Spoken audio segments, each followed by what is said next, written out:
আবারও খেলার খবরের দিকে নজর রাখবো।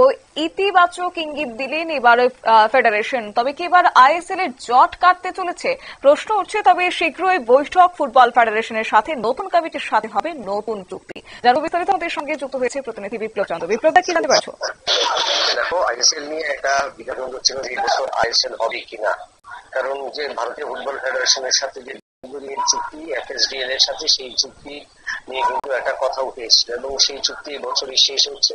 তো এই বছর চুক্তি করে নতুন চুক্তি করে কি আর ফুটবল করা যাবে কিনা, আইএসএল নিয়ে কিন্তু সমস্যা তৈরি হয়েছিল এবং এই সমস্যার জেরে কিন্তু বিভিন্ন ক্লাবগুলো তাদের ফুটবলারদের কিন্তু বেতন বন্ধ করে দিয়েছিল। এই পরিস্থিতিতে 11টি দল কিন্তু সুপ্রিম কোর্টের দ্বারস্থ হয় এবং সেখান থেকে উঠে আসে যে যাদের সাথে আইএফএসডিএল এর সাথে যে চুক্তি ছিল ভারতীয় ফুটবল ফেডারেশনের, এই চুক্তি আপাতত একটু স্থগিত রাখা হচ্ছে, কারণ আগামী বছরে নতুন চুক্তি হওয়ার সম্ভাবনা। কারণ নতুন কমিটি যখন গঠিত হবে ভারতীয় ফুটবল ফেডারেশনের, সেই ফুটবল ফেডারেশনের নতুন চুক্তির পরেই কিন্তু তারা থাকবে কিনা বা চুক্তিবদ্ধ হবে কিনা, তাই যে সংশয় ছিল এবং সুপ্রিম কোর্টের যে 11টি ক্লাব এবং অন্যান্য সংস্থারা গিয়েছিল আইএসএল পরিচালনা নিয়ে, তার নিয়ে যে জট, সেই জট কিন্তু ইতিমধ্যে করতে শুরু করেছে বা শুরু করবে এবং তার জন্য কিন্তু সবুজ সংকেত পাওয়ার অপেক্ষা। এবং যার কারণে আগামী নতুন কমিটি যখন হবে নতুন চুক্তি হবে, কিন্তু বর্তমানে যে চুক্তি হয়েছে সেই চুক্তি মোতাবেকই কিন্তু আইএসএল এই বছর অনুষ্ঠিত হচ্ছে।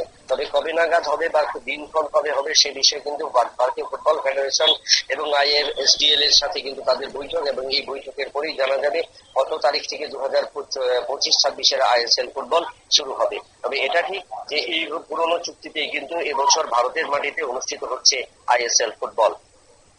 ধন্যবাদ। আপনারা শুনলেন, অর্থাৎ ইতিমধ্যেই একটা জট কাটার ইঙ্গিত রয়েছে আইএসএল এর। সুপ্রিম নির্দেশ মেনে আইএসএল এর আয়োজক এফএসডিএল এর সঙ্গে একটা চুক্তি হওয়ার কথা রয়েছে। জরুরি ভিত্তিতে আলোচনায় বসবে সর্বভারতীয় ফুটবল ফেডারেশন। নিয়ে নিচ্ছে ছোট্ট একটি বিজ্ঞাপন বিরতির, সঙ্গে থাকুন।